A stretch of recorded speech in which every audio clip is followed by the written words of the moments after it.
So this presentation details the factory test plan for the Scarlett 2i2 3rd Gen, which is an interface module for musicians and bedroom producers. So the objective of this is to ensure that all the manufactured units function correctly before leaving the factory.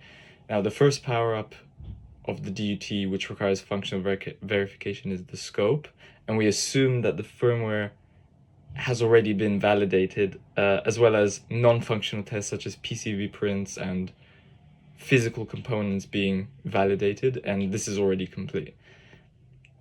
The two tests will surround the monitor and headphone outputs, as well as the front panel user interface, and that's what the whole testing will be surrounded by. This is a small introduction to a diagram for which all the DUT's blocks are highlighted. The most important ones being the codec, REQ, monitor volume, headphone volume, and front panel LEDs and switches, at least for this testing case. So first we start with the monitor and headphone outputs. We set the initial state to having gain knobs at minimum, the monitor volume set to halfway, and the direct monitor set to off.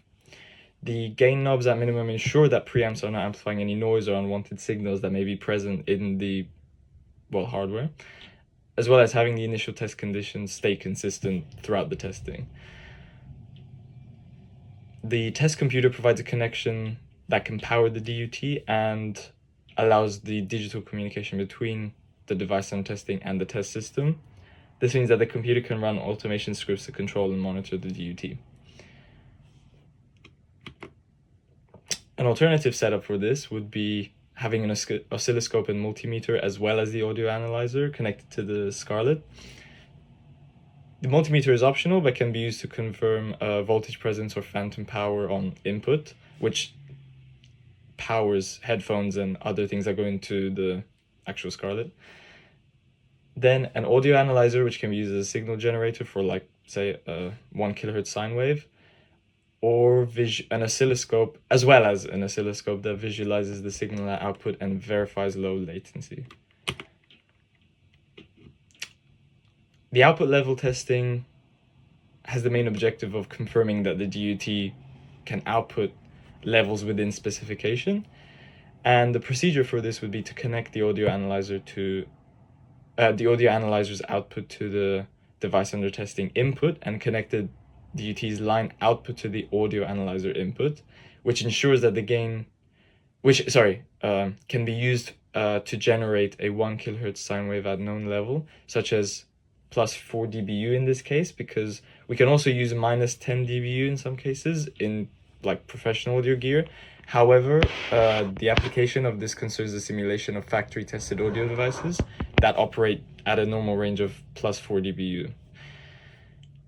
We then measure the output level of the DUT and verify that the output level matches expected specifications. So a pass criteria would be if the output is within plus minus 0.1 dB, and a fail would be if there's any deviation beyond this, so the acceptable tolerance.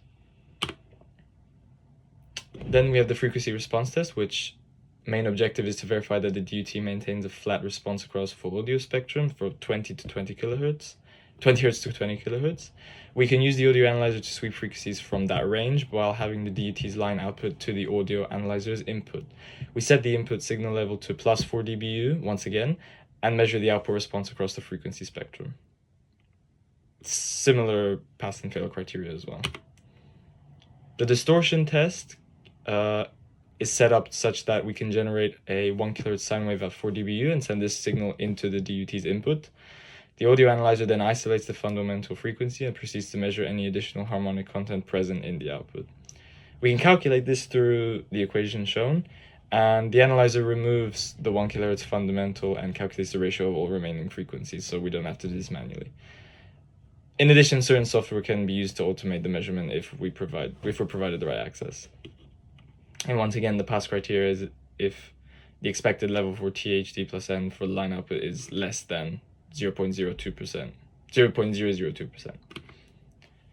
Finally, the headphone output test would be set up such that after connecting the DUT's headphone output to the audio analyzer, a 1 kHz sine wave, for instance, at minus 10 dBu can be generated.